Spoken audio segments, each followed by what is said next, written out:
महाराष्ट्र राज्य अंगणवाडी कर्मचारी संघाच्या वतीने विविध मागण्यांसाठी जिल्हा परिषदेसमोर निदर्शने करण्यात आली।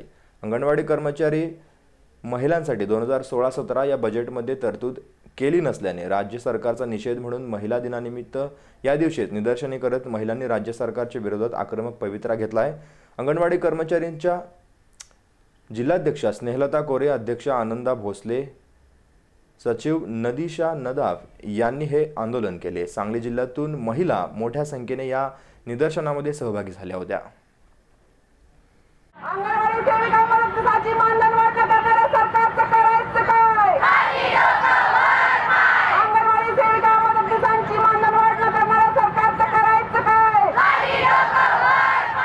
महिला दिन याच्यातर्फे आम्ही कलेक्टर ऑफिस समोर धरणे आंदोलन केलेलं आहे। ज्या सामाजिक सुरक्षा कायदा पास झालेला आहे त्या मोलकरणींच्यासाठी, तर त्याच्या संदर्भात आम्ही हा धरणे आंदोलन केले। तर आम्ही आत्ताच कलेक्टर साहेबांना निवेदन वगैरे देऊन आलो। आमच्या काही मागण्या आहेत मोलकरणींच्या त्याच्या संदर्भात। तर आम्ही त्या मागणीत असं लिहिलेलं आहे की आपलं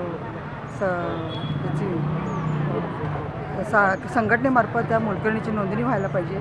ऑफिसमध्ये गेल्यानंतर तिथं नोंदणी होऊ शकत नाही आहे, कारण ते नोंदणी करताना त्यांना इतका त्रास होतो की साहेब असतायत नसतायत, कुणी तिथं क्लार्क असतायत नसतायत। तर ते संघटनेमार्फत एक नोंदणी करावी अशी एक आमची मागणी आहे। परत सन्मानधन म्हणून गेल्या वर्षी मंजूर झालेलं आहे, तर ह्या 16 साल उजडलं, 14 सालाला मंजूर केलेलं 16 साल उजडलं तरी अजूनही ते सन्मानधन बायकांना मिळालेलं नाही आहे। बायका त्या सन्मानधनाच्या आशेवर राहिलेल्या आहेत। त्याच्यानंतर आम्हाला 1000 पेन्शन, म्हातारपणची सोय म्हणून 1000 पेन्शन व्हावी ही आमची मागणी आहे।